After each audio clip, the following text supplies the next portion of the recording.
પૂર્વમાં અને ખાસ કરીને ભારતમાં. Let me tell you very frankly, according to Eastern philosophy, what is happiness? Eastern philosophy means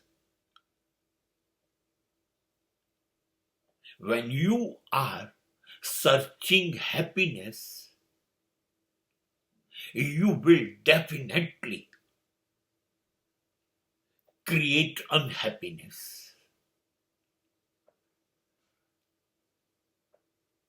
આ વિચારસરણીને મજબૂત પીઠબળ જો કોઈ આપ્યું હોય તો ગૌતમ બુદ્ધે.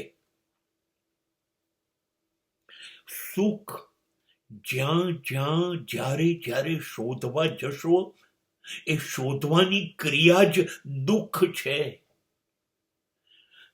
કાયમી જિંદગીની પ્રક્રિયા સવારે ઉઠો, રાત્રે સુઈ જાઓ, જન્મ લો, વૃદ્ધ થાવ, મૃત્યુ પામો, ત્યાં સુધીમાં એક જ ઘટના સતત અને કાયમ બનતી રહેશે. એનું નામ છે દુઃખ, દુઃખ અને દુઃખ. સુખ જેવી કોઈ બાબત છે નહીં, એ છેતરામણી છે.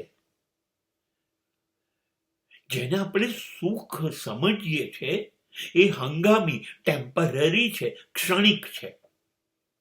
અને પછી જેને સુખ સમજ્યાતા એ જ દુઃખનું કારણ બનશે.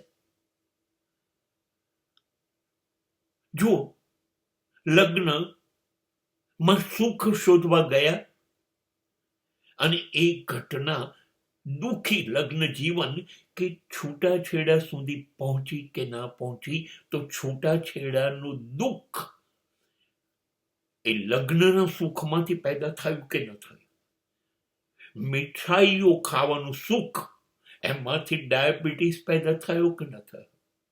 સ્ટ્રેસ અથવા ચિંતાઓ ને કારણે જ બ્લડ પ્રેશર ઊભું થયું કે ન થયું.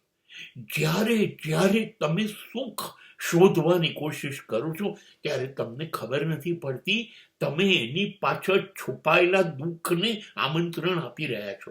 દુઃખ કાયમી છે, દુઃખ જ છે. જન્મ જ થાય છે કેટલી પીડા સાથે, દુઃખથી. અને મૃત્યુ પણ એક પીડા છે. જન્મ અને મૃત્યુની વચ્ચે કશું જ ધાર્યું થતું નથી, એ પણ દુઃખ જ છે. માટે જીવન માત્ર દુઃખ છે. હા, કદાચ તમને એવું લાગતું હોય કે સુખ તો ત્યારે બની શકે જ્યારે તમે સુખ તમારા માટે શોધવાના બદલે સમાજ માટે, લોકો માટે, બીજા માટે સુખ આવે એવા પ્રયત્નો કરો. અને લોકો સુખી થાય, સમાજ સુખી થાય અને તમે સુખ અનુભવો તો સુખ આવશે. બાકી તમે સુખ શોધવા ગયા, પાક્કી ખાતરી રાખો તમે દુઃખને તમારી જિંદગીમાં લઈને જ આવશો.